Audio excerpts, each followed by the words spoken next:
يا من صليت بكل الأنبياء، يا من في قلبك رحمة للناس، يا من ألفت قلوبا بالإسلام، يا حبيبي يا شفيعي يا رسول الله بأمي. Maka itu dilaknat oleh Allah masuk ke dalam surga.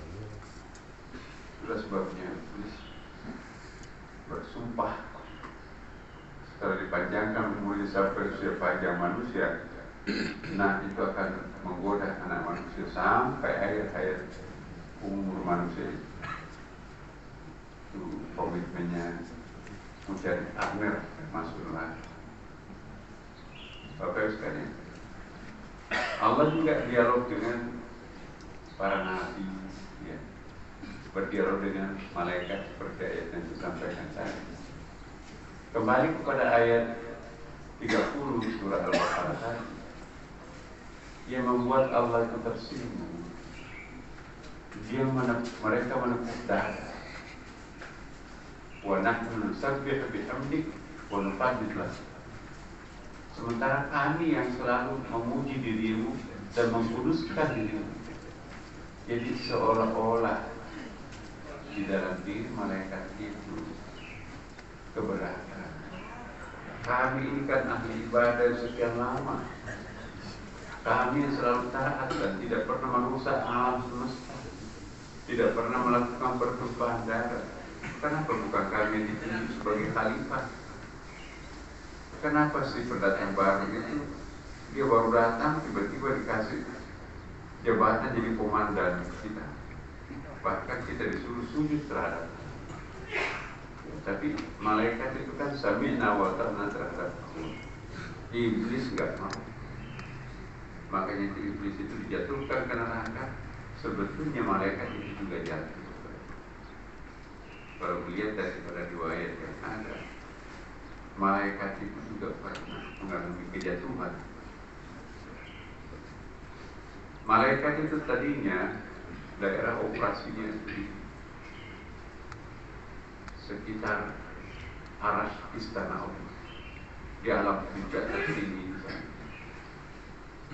Tapi setelah mempertanyakan kebijakan Allah, apalagi menepuk dada, aku ahli ibadah.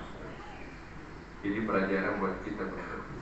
Sehebat apapun kita beribadah kepada Allah, jangan pernah membanggakan dirimu sebagai ahli ibadah. Inilah yang membuat malaikat itu juga jatuh. Tanpa harus kita sebutkan kepada Allah, bukankah kami yang selalu memuji dirimu, bertasbih kepadamu, mengkuduskan untuk tanpa diberitahu Allah, kamu mengatakan. Jadi seolah-olah kalau menyebutkan prestasi itu ada pamrih, ya kan? Bagaimana? Apalagi ada motif tertentu misalnya, kenapa kok langsung diangkat sebagai khalifah? Khalifah itu kan pimpinan. Dia baru datang, diciptakan dari tanah, dorong. Malaikat tidak menyebutkan asal usulnya. Aku kan diciptakan dari cahaya. Cahaya kan lebih baik dari api kan. Dan iblis menganggap api lebih baik daripada tanah. Dia paling jorok asal usulnya. Dia baru diciptakan dan dia nanti akan melakukan pertumpahan darah dan dia juga akan merusak alam. Dilantik menjadi khalifah. Maka melampaui posisinya malaikat, jin, apalagi kan Allah mengatakan ahsanit taqwim. Laqad khalaqnal insana fi ahsanit taqwim. Sesungguhnya Allah menciptakan manusia itu sebagai makhluk yang paling sempurna. Apanya manusia yang sempurna? Satu-satunya makhluk Allah secara eksplisit disampaikan Allah dalam Al-Quran disebutkan, aku ciptakan manusia dengan kedua tangan. Jadi full powernya Allah menciptakan manusia. Mungkin yang lainnya diciptakan satu tangan, tapi dua tangan Tuhan, artinya kompleksnya, sempurnaannya. Tangan maskulin yang uluhiyat, tangan feminin rububiyah. Ya. Yang lainnya mungkin Allah menekankan aspek femininnya menciptakan malaikat. Mungkin Allah menciptakan aspek maskulinnya ketika menciptakan iblis. Tapi manusia satu-satunya lah makhluk Allah yang mampu mengadopsi, mampu mengelaborasi dua sifat-sifat utama Allah, sifat uluhiyat dan sifat rububiyah. Apa itu sifat uluhiyat? Sifat kehebatan. Ya, ilahun itu raja di raja yang sangat bijak. Pokoknya, maha tinggi, maha agung, maha hebat, ya, maha segalanya ada dia. Itu namanya uluhiyat, maha maskulin. Tapi juga manusia, ya, memperoleh kekuatan rububiyah. Apa itu rububiyah? Maha lembut, maha pengasih, maha cinta, maha sayang, maha feminin. Jadi antara kelembutan dan kekerasan itu tersimpan di dalam diri manusia. Malaikat full kelembutan. Layak sunallah, juga punya nafsu malaikat itu kan. Jadi wajar kalau dia baik. Tapi iblis dendamlah, ya, jahatlah. Memang dia mewarisi sifat kesombongan, sifat-sifat mutakabirnya Allah ada pada diri malaikat. Kalau manusia tidak, maka itu anak manusia yang mampu menyeimbangkan kekuatan rububiyah dan uluhiyah, maka itulah yang akan menjadi insan kamil, manusia paripurna. Dalam hal apa kita harus lembut, tahu manusia. Dalam hal apa kita harus tegas, tahu manusia. Seperti yang ditadbirkan Nabi Muhammad SAW. Asyidda'u 'alal kuffar, tegas-tegas terhadap orang kafir, ruhama'u bainakum, lembut terhadap orang baik sesamanya. Jadi kalau ingin menjadi orang yang terbaik insan kamil, kombinasikanlah dua kekuatan Allah, rububiyah dan uluhiyah. Malaikat pada waktu itu mungkin terpengaruh oleh terpengaruh oleh iblis. Ngapain saya harus sujud terhadap Adam? Baru kemarin jorok lagi. Karena lihat, aku kan cahaya. Kalau malaikat mau menyebut dirinya, aku kan cahaya. Kalau tadi itu dari api. Untungnya malaikat tidak sebutkan. Sementara aku diciptakan dari cahaya, manusia itu dari tanah. Kalau iblis dia sebut itu. Jadi pertama kejatuhan iblis itu, dia mempertanyakan kebijakan Allah. Ngapain sih tiba-tiba jadi khalifah? Yang kedua, nanti kan manusia itu jelek tuh, pertumpahan darah merusak alam. Yang ketiga, kami kan selama ini beribadah kepadamu. Dan yang keempat, aku kan ciptakan dari api, manusia dari tanah. Jadi keempat keunggulan yang disampaikan oleh iblis. Nah, padahal Allah mengatakan dalam Al-Quran, asritakum, setelah Allah meminta kepada Adam, hai Adam, kamu seolah-olah dipandang enteng oleh mereka, demonstrasikan kemampuanmu di hadapan mereka.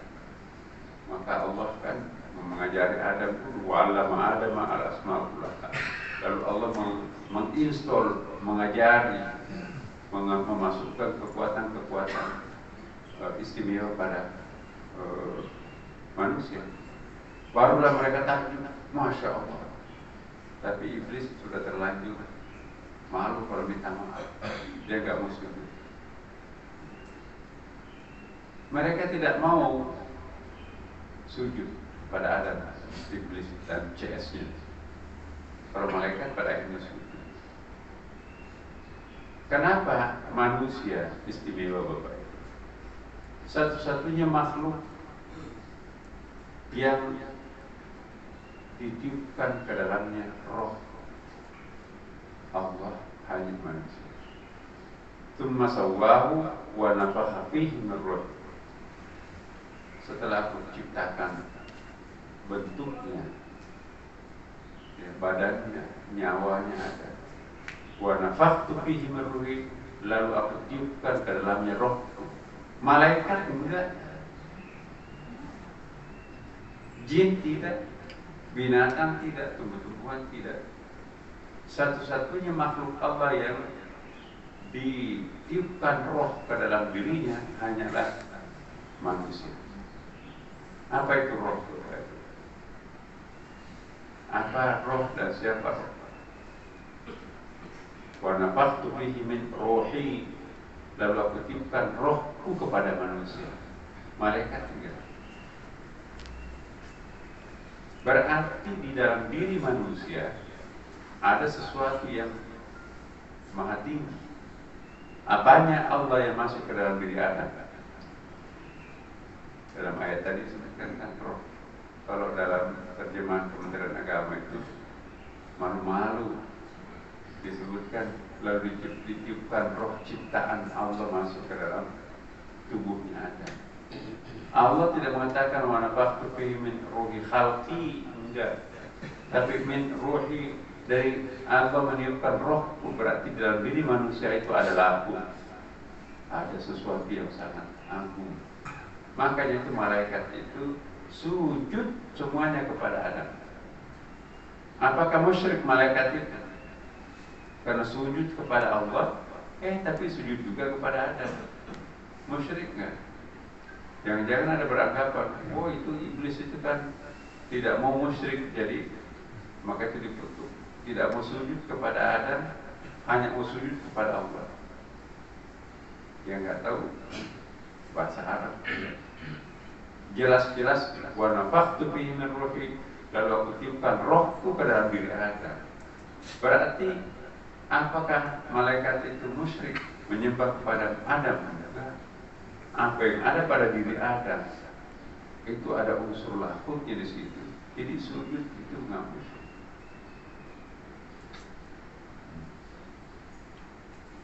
Tetapi kembali lagi ke ayat tadi, begitu malaikat mempertanyakan kebijakan Allah dan ditambah lagi bahwa bukankah aku yang memuji dirimu, ya, bukankah aku yang mengabdi terhadapmu? Langsung Allah menimpali malaikat dengan nada marah. Karena situ kan ada dalam ilmu balaghah itu at-takkid, inni ala ma la ta'lamun, intonasinya tinggi di situ. Sesungguhnya aku lebih tahu daripada kalian. Nah, begitu Allah menyampaikan kata-kata itu, apalagi kalau kita lihat sambungannya ayat 30, 31, 32, 33 itu benar-benar Allah memihak kepada Adam. Maka sekian lama malaikat itu tidak disapa lagi oleh Allah. Jadi kelihatan Allah marah. Maka apa yang terjadi Bapak Ibu? Seluruh malaikat itu menyesali kelancangannya, menyampaikan pertanyaan tanggapan terhadap kebijakan Allah, dan yang paling penting dia menepuk dada sebagai ahli ibadah. Menangis malaikat itu bertawaf mengelilingi istana Allah namanya Arasy. Jadi ibadah tawaf itu bermula daripada rasa bersalah, rasa berdosa malaikat terhadap Tuhan, karena menepuk dadanya sebagai ahli ibadah. Nangis sejadi-jadinya para malaikat itu persis seperti kita kalau bertawaf di Ka'bah. Hari ke-41 baru Allah menyapa malaikat. hai para malaikat, turunlah kalian di Baitul Ma'mur. Jadi rupanya Allah diam-diam menciptakan miniatur arash, kayak Taman Mini lagi, miniatur Indonesia. Dia ciptakan miniatur arash seperti tusuk sate ke bawah arash. Di situ dia diciptakan arash kedua, artinya miniatur arash. Di situ dia melanjutkan tawaf. Dia sudah meninggalkan arash, jadi jatuh juga ke malaikat. Tidak lagi di arash, tapi turun ke bawahnya arash, tapi mirip arash. Ya, itu namanya Baitul Ma'mur. Disitulah bertawaf sambil minta ampun kepada Allah. Di situ juga Nabi Adam dan Hawa bersama para malaikat. Di situ juga diciptakan bertawaf juga. Nah, ketika Adam sudah diciptakan di surga, hai Adam, tinggallah di surga, bersenang-senanglah di surga, kecuali kamu jangan mendekati pohon khuldi, wala taqraba hadhihi syajarah. Tapi Adam di surga itu semula gak bahagia, maka itu disebut Adam. Adam itu bahasa Hebrew dari dua akar kata alif dan damun. Alif itu tunggal sendiri, jadi alif itu alif berdiri tegak, ya, itu namanya alif. Tapi alifnya sendiri sepi, damun itu sepi. Jadi itu sebetulnya panggilan lakabnya malaikat kepada Adam. Artinya apa? Hai pendatang baru, sendirian yang sedang kesepian, itu maksudnya Adam. Ya Adam, hai sendirian kesepian. Kenapa kamu kesepian? Ini kan surga, ini puncak kebahagiaan. Saya mencari sesuatu di surga ini tidak ada. Apa yang kamu cari? Saya nggak tahu apa yang saya cari. Tapi saya mencari sesuatu. Aku butuh sesuatu, tapi saya nggak tahu apa yang saya butuhkan. Nah, lalu Allah menidurkan Adam. Setelah tidur, terjadilah proses cloning. Diambil tulang rusuk paling bawah, paling pendek, sebelah kiri. Itu diproses menjadi Hawa. Setelah sempurna ciptaan Hawanya, hai Adam, bangun-bangun, sudah siuman Adam. Begitu dia melihat di sampingnya, oh ini yang saya cari. Jadi ini yang saya cari. Jangan sentuh dulu. Kamu gak boleh menyentuhnya sebelum kawin. Dikawinkanlah Adam dan Hawa di surga itu dihadiri oleh para malaikat dan jin. Jadi kalau ada orang yang melakukan akad, itu namanya melangsungkan akad milta kalgalita, perjanjian suci secara primordial. Setelah kawin, pengantin baru lagi di surga. Hai, bersenang-senanglah di surga, tapi jangan coba-coba mendekati buah bulu. Iblis di situ kan, ini kesempatan. Selamat ya Kang Iblis, kamu sudah dapat apa yang kamu butuhkan. Iya, Iblis sejak dulu saya cari. Berbahagia Adam dan istrinya di surga. Iblis datang. Dan tahu nggak kenapa kamu dilarang makan buah khuldi? Nggak tahu kan?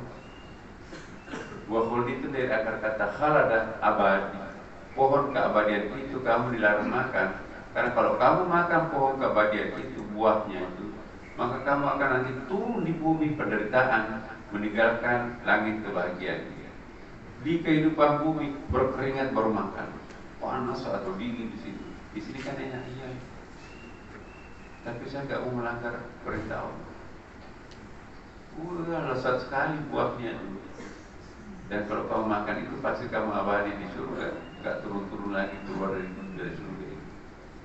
Nggak mempan godaan itu terhadap Adam. Iblis datang kepada istrinya. Tentu kesayangannya Adam kan, udah lama nanti. Mbak Hawa, selamat ya. Iya. Bahagia nggak disuruh? Iya udah bahagia. Didampingi suami setia Adam. Tahu nggak kenapa kamu jarang makan buah kuldi? Enggak tuh, Pak. Sebetulnya kamu akan direncanakan dijatuhkan ke bumi penderitaan di sana. Di bumi itu hidupnya gersang, banyak polusi, macet dan seterusnya. Nah, enak kan di sini? Iya enak. Makanya Allah melarang kamu berdua makan buah kuldi. Kita boleh makan, malaikat juga makan, kita jin, para jin makan. Satu-satunya yang dilarang kamu hanya engkau dengan suamimu. Karena itu buah kuldi, kalau orang makan buah kuldi pasti akan abadi di surga, tidak keluar-keluar lagi. Nah, Allah merencanakan akan menjatuhkan kamu ke bumi. Enggak. Lari dia ke suaminya. Apa? Katanya kalau kita makan buah kuldi abadi di sini, kalau enggak kita nanti akan dikeluarkan dari sini, hidupnya di bumi. Iya, tapi kan itu dilarang Allah. Enggak apa-apa, itu mungkin maksudnya supaya enak di sini kan. Iya enak sih. Akhirnya apa? Fa'azallahu masyaitan, dua-duanya tergoda oleh iblis. Begitu dia makan buah kuldi itu, kan semua mendekati dia makan buahnya. Badan selama sawatu terbuka lah keduanya pakaian. Baru dia sadar, masya Allah, itu akibat pelanggaran. Tuhan pun juga murka terhadap Adam. Ihbitu jami'an, keluarlah kalian dari surga. Justru itu, dan tepuk tanganlah iblis merasai. Gara-gara kamu saya masuk neraka dikutuk. Nah sekarang satu sama, kamu juga nanti akan berpotensi mengikuti aku masuk neraka. Umatmu yang nakal. Nah, begitu sampai ke bumi, Adam terlempar ke sekitar Mekah, Hawa itu di sekitar Jeddah, maka itu Jeddah itu artinya nenek. Hawanya jatuh di Jeddah, Adamnya di Mekah. Ketemunya nanti itu di dunia itu di Bukit Arafah, maka itu di Bukit Padang Arafah itu situ kan ada tanda di situ kan, monumen perjumpaan Adam dan Hawa. Nah ketika berjumpa Adam dan Hawa masing-masing pada telanjang, dia nggak minta baju, dia hanya pakai daun-daunan untuk menutupi auratnya masing-masing. Dia nggak minta makan, nggak minta minum. Apa yang diminta? Dia minta rumah pertobatan. Ya Allah, dulu malaikat ketika dia merasa bersalah, ya, Engkau menciptakan Baitul Ma'mur sebagai rumah pertobatan. Engkau mengusir aku karena aku bersalah. Mohon maaf. Ini dalam nafsi aku telah menganiaya diriku sendiri. Berikanlah aku rumah pertobatan juga yang bisa menyebabkan aku menjadi hidup kembali, lega kembali, percaya diri kembali. Maka Allah memerintahkan malaikat itu menciptakan Ka'bah di Makkah. Itulah tadi ayat yang kita baca ya. Inna awwala baitin wudi'a lin-nasi lalladzi bi Bakkah mubarakan lil alamin. Rumah ibadah yang paling pertama dibangun Tuhan di muka bumi ini ialah Bakkah, Ka'bah di Bakkah. Jadi ada dua kali Quran menyebut Bakkah, dua kali juga menyebut Makkah dalam Quran. Apa perbedaan kata Bakkah dan Makkah? Kalau Bakkah tempat berdirinya Ka'bah itu. Kalau Makkah itu tanah haram. Kalau Bapak Ibu ke Mekah itu ada kayak dudukan Quran di tengah jalan, raksasa. Itu perbatasan tanah haram yang hanya boleh dimasuki oleh umat.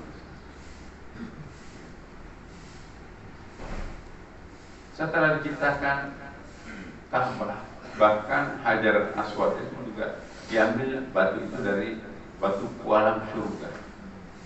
Tadinya batu hitam itu Bapak Ibu, itu batu putih, Hajar Abyad.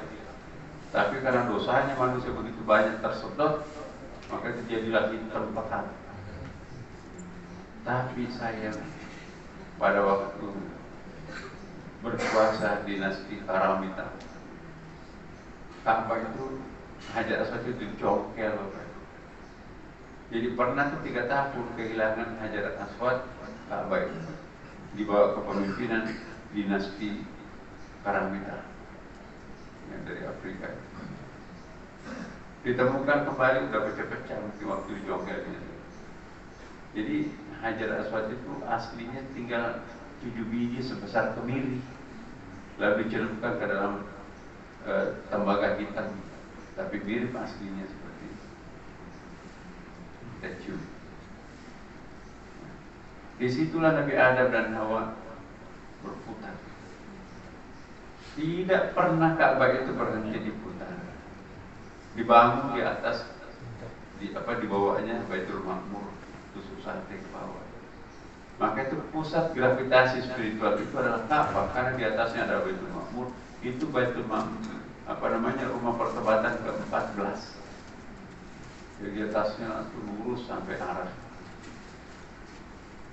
Maka itu kalau tawaf di Ka'bah itu tempat yang paling rendah, yang paling jauh dari arah itu adalah Ka'bah.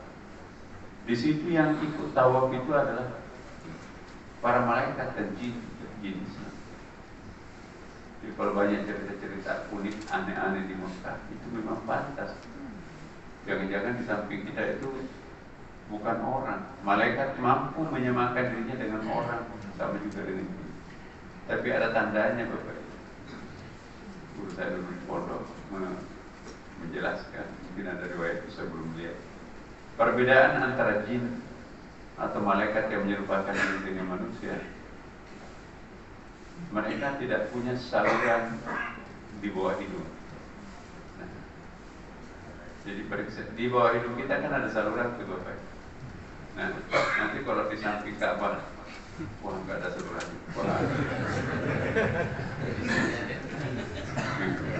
Ini malaikat nih, ini apa jin? Jadi bertawa seperti kita juga Allah. Jadi pusat gravitasi spiritual.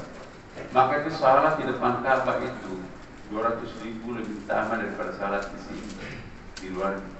Kenapa? Itu pusat gravitasi.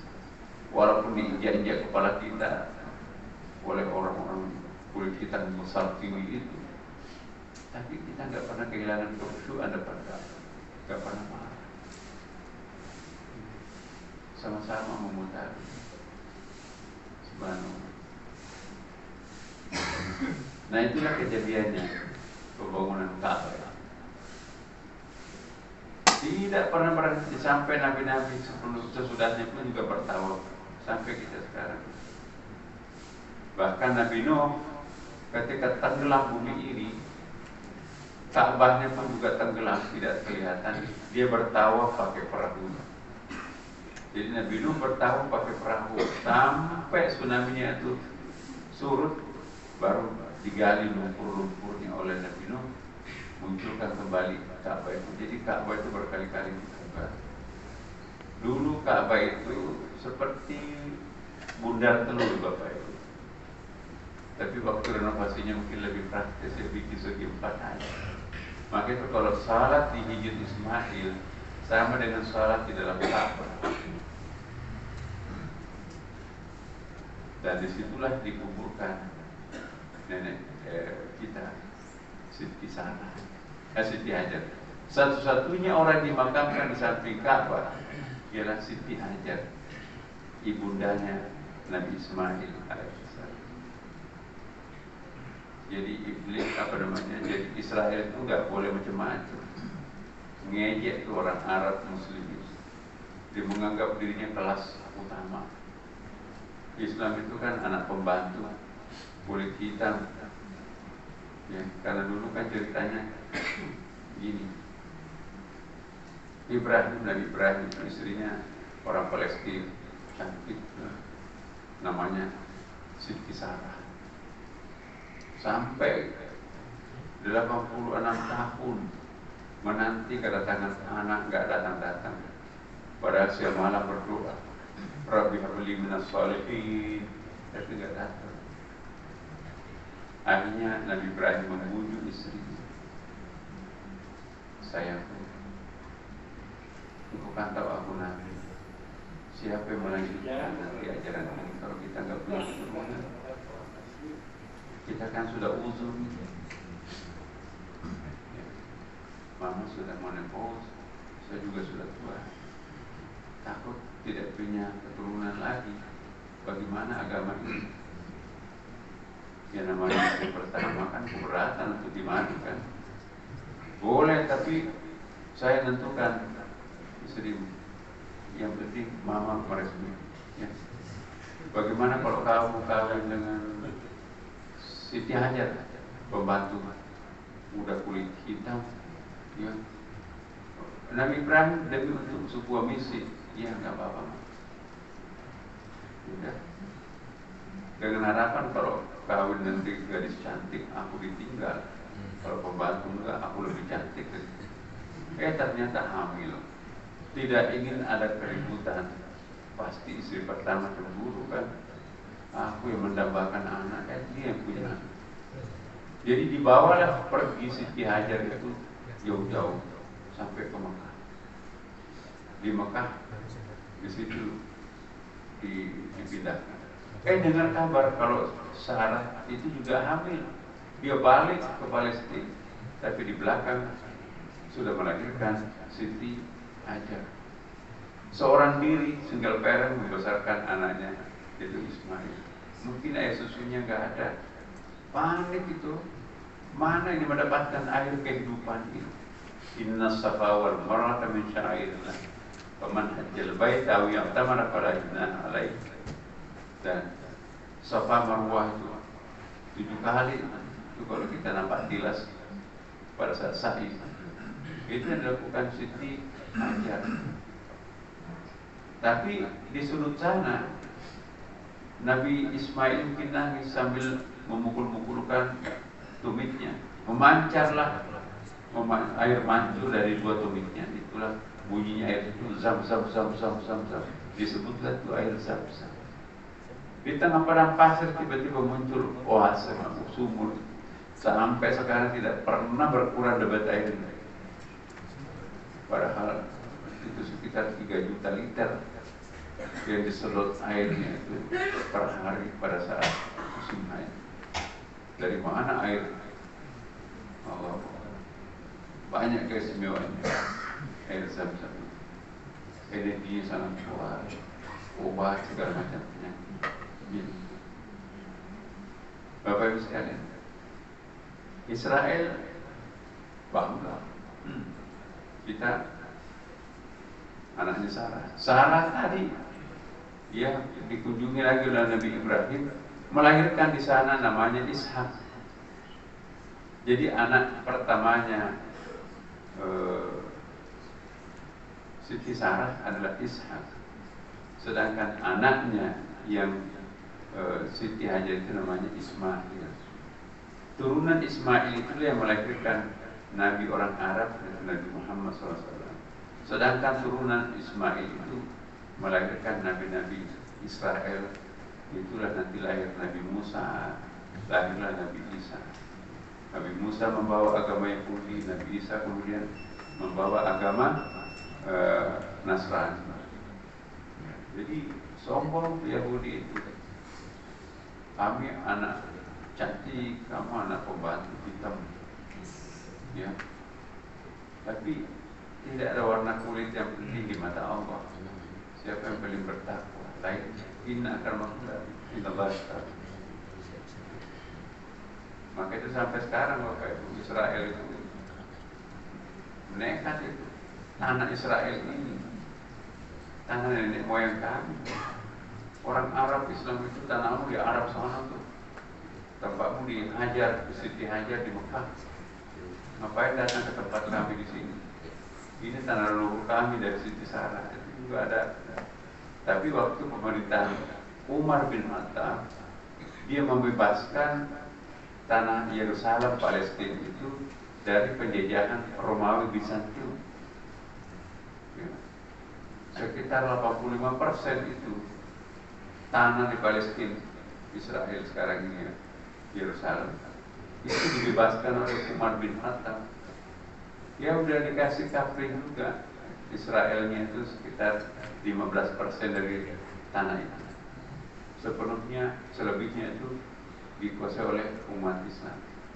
Ya, jadi dia mau kembalikan. Tapi PBB mengakui bahwa tanah itu tanahnya orang Islam. Israel, ya, kamu kan belum lahir PBB waktu nenek kami juga punya tanah itu. Oh, jadi ada alasannya mereka itu sampai sekarang. Jadi itu gara-gara poligami itu bertengkar antara istri pertama dan istri kedua. Ini tanah saya, kata cucu Siti Hajar. Oh enggak, ini tanah saya, kata cucunya Siti Sarah. Ya, jadi bapak-bapak, udahlah gak usah poligami.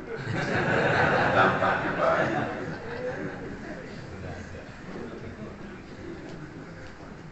Nah jadi bapak-bapak sekalian, itulah ceritanya. Jadi ketika Nabi Adam dan Hawa turun ke bumi, itu juga ada ceritanya. Kenapa pada saat dia tergoda, itu redaksinya Allah, fa'azallahuma, huma itu dhamir untuk dua orang, yaitu Hawa dan Adam. Kedua-duanya terbuka pakaiannya, badatlahuma sawatuhuma. Ya. Kedua-duanya makan buah huldi, bukan satu orang, enggak. Jadi dua-duanya tergoda kan. Tapi begitu diusir dari surga, Allah menggunakan ihbitu jami'an, turunlah kalian semuanya. Kenapa jamak? Padahal cuma dua di situ kan. Ada ulama tafsir yang mengatakan sebetulnya surga itu bukan tempat untuk beranak pinak.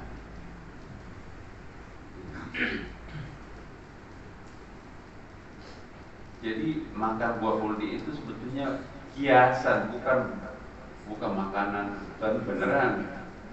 Artinya apa di situ? Kan ada pakaian yang terbuka. Jangan berhubungan suami istri di surga nanti beranak di surga. Itu nggak boleh punya anak di situ, tempat beranak di luar sana. Makanya itu mungkin sudah melakukan hubungan suami istri, terjadilah pembuahan. Jadi cikal bakal Habilnya sudah ada di rahimnya Hawa. Maka itu ihbitu jami'an, turunlah kalian di situ, Adam, Hawa dan Habil bersama kembarannya. Maka itu tidak lama turun di bumi, lahirlah Habil dengan pasangannya. Habil laki-laki, pasangannya perempuan. Anak keduanya nanti itu lahir Qabil dengan pasangannya perempuan. Qabil disuruh kawin dengan kakak perempuannya, dan Habil disuruh kawin dengan adik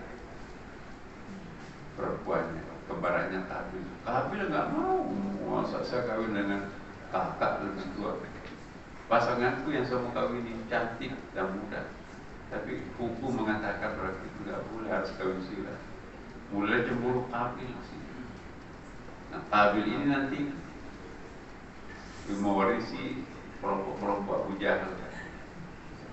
Nah, sedangkan orang baik itu mewarisi akhlaknya Habil. Nah itu. Keluarkanlah sedekah zakatnya. Habil memberikan persembahan yang sangat bagus. Ya. Pokoknya beras kelas utama. Sedangkan karena profesinya kan petani. Sedangkan adiknya Habil profesinya itu peternakan. Dia kambing congek dikasih sedekah. Nah ditolak kambing congeknya, diterima sedekahnya kakaknya. Tambah cemburu. Apalagi Adam dan Hawa mungkin lebih respek kepada anaknya yang pertama Habil karena akhlaknya bagus kan. Sedangkan Kabil jelek, wajarlah kalau kita mencintai anak yang saleh. Dia bunuh kakaknya, dia pukul batu kepalanya dari belakang. Bingung bagaimana caranya. Diajarilah oleh guru gagak hitam ya. Ketika anaknya mati, ditanam di bawah tanah, ya dikuburkanlah kakaknya di situ. Jadi orang yang membunuh itu anak cucunya Kabil, orang baik itu anak cucunya Habil. Nah, jadi Bapak Ibu sekalian, kalau kita nanti ke Mekah, apakah itu haji atau umrah, memutari Ka'bah, ingat bahwa ini yang pernah dilakukan oleh moyang kita di Baitul Ma'mur, dan itu yang pernah dilakukan malaikat. Jadi tempat untuk melakukan pertobatan pada saat kita melakukan tawaf. Berguguran dosa-dosa yang pernah kita lakukan pada saat kita melakukan tawaf. Memutari Ka'bah 7 kali. Jadi Allah Subhanahu wa taala mendemonstrasikan dirinya sebagai Tuhan yang Maha Pengampun, Maha Pengasih. Sampai-sampai dikatakan dalam hadis kursi, apakah hambaku menuduh aku Tuhan tidak Maha Pemaaf, sampai di padang Arafah minta aku tidak penuhi. Jadi apapun yang kita minta di padang Arafah pada musim haji, maka itu Allah akan penuhi. Maka itu kita doakan keluarga kita semuanya, orang mati kita di padang Arafah, karena itu makbul. Doa yang paling panjang mana sekali itu ialah doa di padang Arafah. Maka itu juga usah berhajat, di situ banyak ulama juga tuh di Arafah. Pokoknya begitu kita sampai ke padang Arafah, kalau Bapak Ibu mau haji besok ya, berdoa aja terus di situ, jangan kemana-mana, kecuali nanti pada khutbah di Arafah itu kita kayak sholat di situ kayak sholat Jumat ya. Jadi Bapak Ibu sekalian, inilah sekelumit cerita tentang asal usul haji dan ibadah yang paling tua di antara seluruh ibadah yang ada, termasuk salat. Haji itu adalah ibadah. Maka itu kalau kita nanti di Arafah, bermalam di Musdalifah, kemudian sampai di Mina melempar jemarat, itu ada semua peristiwanya. Sering kita khutbahkan, sering kita dengarkan juga dalam khutbah. Tapi yang saya sampaikan dari awal itu banyak orang yang tidak tahu, karena sejarahnya itu memang kami baca di kitab Talmud, tafsirnya kitab Taurat. Banyak persamaannya itu memang kisah-kisah Nabi dengan perjanjian lama, kitab Bible itu. Cuma beda-beda nama. Di sana disebutkan Edom, kita menyebutkan nama. Di sini disebut Hawa, di situ Eva. Di situ disebut Noh, kita Nuh. Di sana Nabi Yunus, kita Nabi Yunus, di sana Yona. Di sini Sulaiman, di sana Salomon. Di sini Musa, di situ Moses. Di sana Yesus, di sini Isa. Malaikat juga sama sih sebetulnya. Cuma kita di sini menyebutnya Jibril, di sana disebut dengan Gabriel. Di sini kita sebut Mikail, di sana disebut Michael. Michael itu nama agama, itu nama Islam. Michael, anaknya Cak Nur ya. Siapa Nurhanismanya itu Michael. Ya, Michael itu Michael Jackson. Michael itu dari dua kata, Mika artinya hamba, El Allah. Ya. Jadi hamba Allah, Abdullah. Jadi bahasa Israel atau bahasa Hebrew itu dari kanan ke kiri juga. Kalau kita bisa bahasa Arab, gampang belajar bahasa Hebrew, karena hanya dua bahasa dari kanan ke kiri, Arab dengan Hebrew. Demikian Bapak Ibu sekalian, semoga ada manfaatnya. Kita doakan jemaah haji kita semoga sehat. Insyaallah. ونؤمن بك ونتوكل عليك ونثني عليك الخير كله وترانا اللهم إياك نعبد ولك نصلي ونسجد وإليك نسعى ونحفظ نرجو رحمتك ونخشى عذابك إن عذابك شديد. اللهم وتفرقنا بعد وتفرق معصينا ولا تجعل فينا شقيا ولا محروما. اللهم لا تفرق جمعنا هذا إلا بالذنب المغفور وسعيد وعمل صالح مغفور وتجارة لن تبور يا عزيز يا غفار يا رب العالمين.